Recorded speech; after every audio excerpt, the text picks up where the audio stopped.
Ukiachana na mambo mengine, masuala ya msingi ya kushughulika na wahalifu katika mifumo ya kihalifu iliendelea, na mwezi Oktoba hadi Novemba jeshi la polisi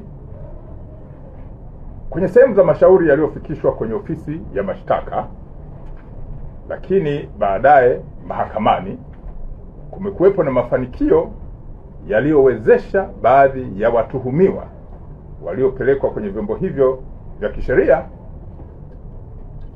kusomewa mashtaka, lakini baadaye wakapatikana na hatia, na watuhumiwa hawa walikamatwa katika muda tofauti tofauti ya mwaka huu na mwaka jana, ambapo mashauri yao yalifika mwisho.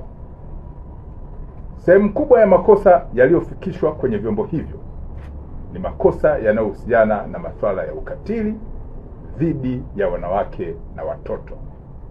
Wote mtakumbuka miaka ya karibuni huko nyuma jinsi kina mama walivyofanyiwa vitendo vya kikatili na wengine wakapoteza maisha, lakini watoto wadogo jinsi walivyokuwa wanafanyiwa vitendo vya kubakwa na kulawitiwa katika maeneo ambayo mnayakumbuka kwa record.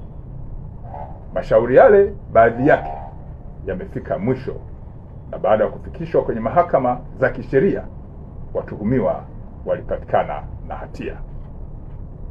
Miongoni mwa watuhumiwa waliopatikana na hatia ni pamoja na mtuhumiwa aliyefahamika kwa jina la Abubakari Memba maarufu kama Abu. Huyu ni mkazi wa Mbagala ambaye alihukumiwa kifungo cha maisha jela na mahakama ya wilaya ya Temeke kwa kosa la kulawiti. Yupo mtuhumiwa mwingine aliyefahamika kwa jina la Julius Justo Mbwambo, mkazi wa Ukonga. Huyu alihukumiwa na mahakama ya wilaya ya Ilala kifungo cha maisha jela kwa kosa la kulawiti. Yupo mtuhumiwa mwingine aliyefahamika kwa jina la Paulo Elisha, mkazi wa Kawe, alihukumiwa na mahakama ya wilaya ya Kinondoni kifungo cha maisha jela kwa kosa la kubaka. Yupo mtuhumiwa mwingine aliyefahamika kwa jina la Eric Mwagama, mkazi wa Kimara, alihukumiwa na mahakama ya Ubungo kifungo cha maisha jela kwa kosa la kulawiti. Mtuhumiwa mwingine Khalfani Ramadhani, mkazi wa Kiponza Chamazi, alihukumiwa na mahakama ya Temeke kifungo cha miaka 30 jela kwa kosa la unyang'anyi wa kutumia silaha. Lakini wapo watuhumiwa wengine waliofahamika kwa majina ya Jackson Twemwesige na Abraham Hassan Mkwawa.